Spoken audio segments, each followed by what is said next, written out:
walang pagdadalawang isip na nilaro niya. Nandun na kumbaga hawak niya na, tapos ang iniisip ko lang is sana walang dito, CCTV dito or something. So, may mga touch na siyang tapos kinakausap niya ako. Kaya yun, that time, parang yung iba na yung tingin niya sa akin. Yung titig niya, parang sobrang na. So yung sinasabi mo kanina na tinouch-touch ka, anong mga tinatouch-touch sa'yo? Yun nga, yung mga dapat na hindi touch.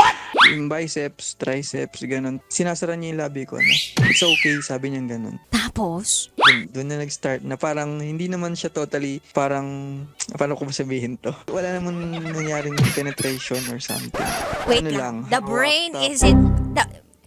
penetrate yung brain cells ko. Walang nangyaring enter the dragon. Yung dragon, napakawalan ba? Oo, hindi. napakawalan. Si dragon ba bumuga ng apoy? Oo, hindi. Ayokong itago pero nangyari talaga. Bumugat talaga siya. Kasi nga, di ba, may itsura din.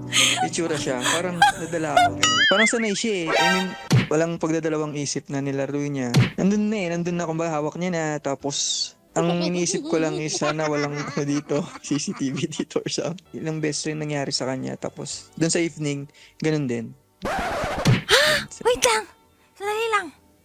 Hindi lang si morning nurse yung nakipaglaro kay Dragon? Yeah. Tapos pumapayag ka lang na chinecheck ka, tapos i-check din si Dragon? Alam mo yun, hindi na rin ako nakapalag din. Parang alam mo na, parang feeling ko that time is stress ako, kaya yun. Parang hinayaan ko na lang din. Nagulat lang ako sa nangyaring yun dahil parang hindi lang once, twice, or pang-apat, or ganun, alam mo yun. Parang every check, parang hindi ko alam.